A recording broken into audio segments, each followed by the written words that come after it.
Bem-vindos ao Almanaque Militar, a nossa revista histórica semanal aqui no YouTube. Se você tem curtido este material, não deixe de se inscrever neste canal, ativar as notificações e, quem sabe, se tornar um membro do canal. Além de nos apoiar, você também vai participar das tomadas de decisões das próximas pautas. Você pode escolher os próximos temas que serão ensinados e passados para vocês aqui no canal.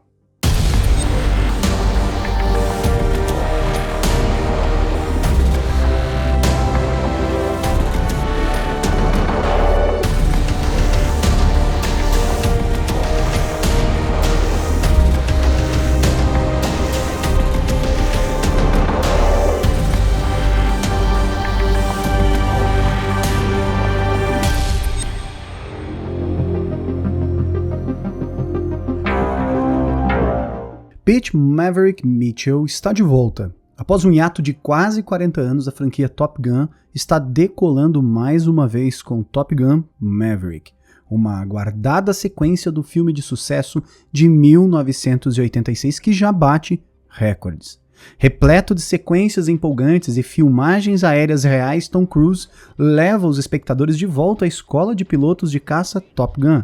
Mas como é o programa de treinamento real da Marinha dos Estados Unidos?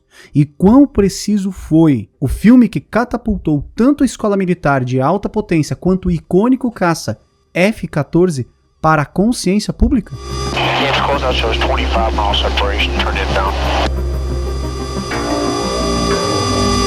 Embora seja popularmente conhecido como Top Gun, o programa da Marinha é na verdade chamado de Escola de Armas de Caça da Marinha dos Estados Unidos.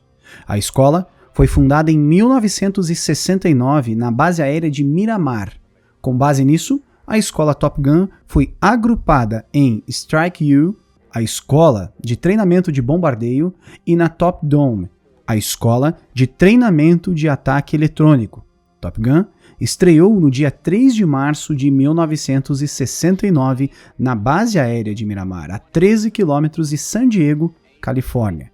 A escola foi criada após as muitas perdas de pilotos americanos durante a Guerra do Vietnã. Apesar de estarem equipados com os aviões de caça mais poderosos da época, os vários esquadrões de caça americanos viram missões se tornarem cada vez menos brilhantes. A perda de pilotos americanos deveu-se à doutrina da época. O uso de mísseis ar-ar como prioridade no combate corpo a corpo, o popular dogfight, foi o fator determinante. Foi só quando as proporções de vitórias caíram de 2 abates inimigos por perda americana, chegando inclusive ao nível mais drástico de 1 para 1, que as equipes perceberam a importância da formação especializada no duelo aproximado. As estatísticas mostraram que os pilotos da época não tinham a experiência necessária para o combate corpo a corpo. Contudo, as estatísticas melhoravam quando o piloto, por exemplo, ultrapassava a marca de 10 missões. Por isso, as autoridades americanas criaram uma escola que permitiria os pilotos seguir um treinamento específico. Os melhores pilotos de cada esquadrão foram para Miramar para um treinamento de 6 semanas. Eles saíram transformados, tendo as técnicas de combate aéreo como principal ponto de trabalho do treinamento. A proporção de vitórias e derrotas foi melhorada para incríveis 13 para 1. Durante seus 25 anos, Top Gun treinou mais de 1.000 pilotos. Em 1996, após a transferência da base de Miramar para os fuzileiros navais dos Estados Unidos, a Escola de Armas de Caças da Marinha foi integrada ao Centro de Ataque Naval e Guerra Aérea, localizado na Estação Aérea Naval Fallon, em Nevada. Para entendermos o processo de formação, voltemos a 1968. Como dito antes, neste ano ficou dolorosamente claro que as tropas dos Estados Unidos estavam em desvantagem no quesito guerra aérea sobre o sudeste da Ásia. Embora o maior custo da guerra por procuração tenha sido sobre o povo vietnamita, o conflito também se mostrou mortal para as tropas americanas. De acordo com os militares dos Estados Unidos, 58.220 soldados americanos morreram no Vietnã, a grande maioria antes de 1970. Naquela época, a Força Aérea do Vietnã do Norte foi equipada com MiG-17, uma aeronave projetada pelos soviéticos e surpreendentemente eficaz. Eles não foram construídos para combates aéreos. Sua intenção original era a interceptação de bombardeiros atacando em altitude, mas os norte-vietnamitas e os Vietcongs conduziram os combates aéreos com um nível elevado de ousadia e sucesso, tornando-se letais. Para a Marinha dos Estados Unidos, que desempenhou um papel essencial na guerra aérea sobre o Vietnã, a situação era inaceitável. Quando oficiais navais revisaram seu próprio desempenho de mísseis ar-ar em 1968, eles se deram conta de uma nota sombria. Apenas uma morte foi alcançada a cada 10 tentativas de disparo em um período de 3 anos. E pior, os registros do Comando de Sistemas Aéreos Navais confirmava esta dramática situação em um documento informalmente conhecido como Relatório ALT. A avaliação da Marinha sobre a preparação de suas próprias tripulações de voo foi brutal. Segundo o relatório, embora a experiência com mísseis ar-ar seja a mais alta que já existiu, o treinamento formal do sistema de mísseis ainda é, em grande parte, uma operação inicial em muitas áreas. Uma de suas muitas recomendações foi que a Marinha estabelecesse uma escola de treinamento avançado para pilotos de caça. Foi aí que o Top Gun verdadeiro começou. A escola de armas de caça da Marinha literalmente mudou a face da guerra aérea sobre o Vietnã do Norte, mudança esta comprovada nas taxas de morte aprimoradas contra caças inimigos. O programa que surgiu era rigoroso e exigente. Seus instrutores eram especialistas no assunto que usavam o serviço de inteligência do mundo real para ajudar os candidatos a crescerem como pilotos de caça. O programa envolvia palestras e voos de treinamento seguidos de incansáveis interrogatórios sobre o evento treinado. O piloto era levado a reviver cada curva, cada movimento, sempre mantendo a ciência de que seriam a diferença entre o sucesso e o fracasso do porta-aviões no qual eles estavam baseados. Até então, os F-4 Phantom e F-8 Crusaders da Guerra do Vietnã haviam sido substituídos, mas a Guerra Fria ainda estava em andamento. E o treinamento, e claro, os esforços ainda se concentravam em combater a ameaça soviética. E para isso, a Marinha tinha uma arma não tão secreta assim, mas revolucionária, o Grumman F-14 Tomcat, um caça supersônico que atuou por mais de 35 anos para os Estados Unidos. Projetada em 1968, a aeronave foi desenvolvida especificamente para combater os soviéticos. Ele apresentava 6 mísseis AIM-54 Fênix de longo alcance e outros armamentos projetados para combates aéreos. Também a bordo estava o sistema de armas mais avançado de seu tempo e a aeronave tinha a velocidade, manobrabilidade e a potência total necessária para dominar o ar. Contudo, o que tornou o F-14 único foi sua adaptabilidade. Embora fosse enorme em tamanho, com uma envergadura de 20 metros e um motor duplo, ele era incrivelmente manobrável. Não só os pilotos relembram constantemente a marcante experiência de pilotar um F-14, mas o público também ficou emocionado com a aparição do avião. E isso ficou evidenciado por seu uso em vários filmes, não apenas em Top Gun. Ele fez a sua estreia nas telas do cinema em O Nimitz, De Volta para o Inferno, um filme de 1980 estrelado por Kirk Douglas e Martin Sheen, que retratava o jato icônico como uma máquina de viagem no tempo que poderia parar o bombardeio de Pearl Harbor. Mas, diferente do filme, os alunos da Escola de Armas de Caça da Marinha sentiam que estavam ficando sem tempo para a vida pessoal fora do programa de treinamento. A extenuante agenda do programa, com palestras, voos, interrogatórios e aulas, que envolviam também o estudo das aeronaves inimigas, era bem diferente das representações de jogos de vôlei e encontros noturnos no filme de 1986 e do futebol americano e bar no filme de 2022. Como consequência, esse treinamento no mundo real levou os pilotos aos céus acima das águas internacionais do Golfo de Sidra, quando o líder líbio Muammar Gaddafi o reivindicou para o seu país. Em 19 de agosto de 1981, jatos líbios dispararam contra 2 F-14 Tomcats, que prontamente contra-atacaram e os derrubaram. E para retratar este evento, precisamos voltar um pouco no tempo. Let's go. Munster down to 3 Em 1973, em resposta à Líbia ter reivindicado parte do Golfo de Sidra como suas águas territoriais, a Marinha dos Estados Unidos começou a conduzir patrulhas para garantir os direitos e as liberdades de navegação nas águas internacionais, além dos limites legais do mar territorial da região, pois as reivindicações da Líbia não eram reconhecidas pelo direito internacional. Essas patrulhas foram intensificadas após a eleição de Ronald Reagan e em agosto de 1981, 2 porta-aviões foram despachados para o Golfo.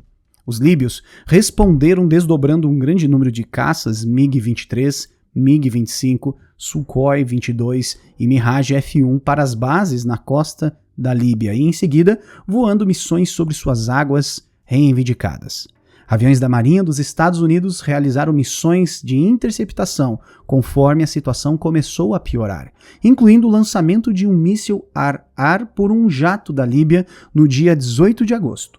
No dia 19, uma aeronave embarcada S-3 Viking voava deliberadamente em uma rota sobre o território disputado, tentando provocar uma reação dos líbios. 2 jatos Sukhoi 22 Fighter foram despachados para interceptar o S-3. Por sua vez, 2 F-14 Tomcats do esquadrão de caça VF-41 Black Aces, baseados no navio aeródromo USS Nimitz, foram acionados para interceptar os Su-22. Eles voavam numa patrulha aérea de combate, em formação de combate, mas afastados 3.000 metros um do outro, com o ala voando 2.000 metros mais alto. Num dado momento, detectaram 2 sinais não identificados no radar. O líder da formação avistou os estranhos a 12 quilômetros de distância e virou-se imediatamente para interceptá-los. Pouco depois, a distância entre os aviões americanos e líbios tinha diminuído para perto de 5 quilômetros. Quando os intrusos então foram identificados visualmente com segurança como caças bombardeios de fabricação soviética Sukhoi Su-22 Fighter da Força Aérea Líbia. Nos segundos seguintes, os pilotos americanos viram o líder líbio disparar o míssil AA-2 Atoll, guiado por infravermelho contra eles. Pelas regras de engajamento, os Sukhoi passaram a ser considerados como hostis e os Tomcat ficaram livres para combater sem pedir permissão ao comando. Depois que o líder líbio disparou o míssil, os 2 Su-22 partiram em direções diferentes para tentar evitar os F-14. Kliman, o comandante do elemento, perseguiu o avião da esquerda e seu ala, Muksinski, atacava o da direita. Enquanto o ala líbio subiu e se inclinava para começar a girar, seu líder girava brutalmente para completar 180 graus. Kliman tinha previsto essa manobra e colocou-se na cauda do Sukhoi, a uma distância de 1.400 metros, enquanto Muksinski perseguia o líder. Kliman travou no alvo e lançou contra ele um míssil AIM-9L Sidewinder, destruindo o Sukhoi. O piloto líbio se ejetou. Muksinski fez o mesmo poucos segundos depois, mas o paraquedas do piloto do avião que ele derrubou não abriu. O fato de deixar um grande afastamento entre os 2 F-14 Tomcat impediu o inimigo de avistar ambos ao mesmo tempo, contrastando bastante com a formação fechada e taticamente ineficaz dos líbios. Okay, he's got a missile off. Breaking right. Good hit on one. Roger that. Kill, good kill. I've got the other one. Select Fox 2. I got Fox 2. Trailer. Coming hard, stop. So fucking shoot him. I haven't got a tone. Got the second one. I got the second one on the nose right now. Hey, I'm high cover on you. Lock him up. Lock him up. Fast, shoot him, Fox 2. I can't, I don't have a fucking tone. So what?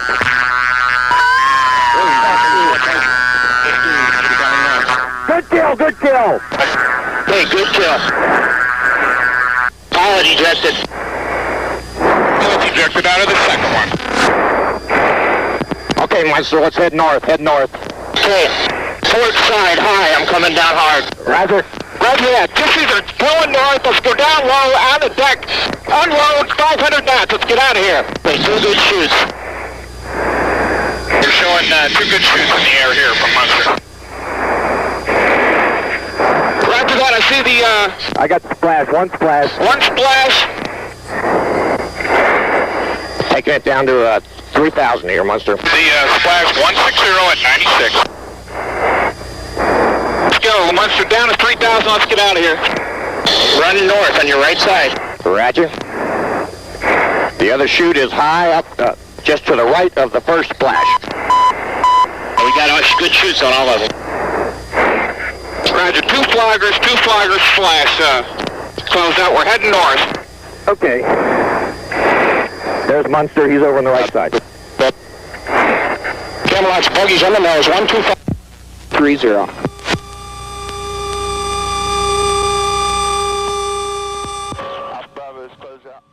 Embora os F-14 não tenham sido projetados para dogfights, o treinamento recebido pelos pilotos da Marinha na escola Top Gun da vida real os capacitou a superar o inimigo em aeronaves menores e potencialmente mais manobráveis que os deles.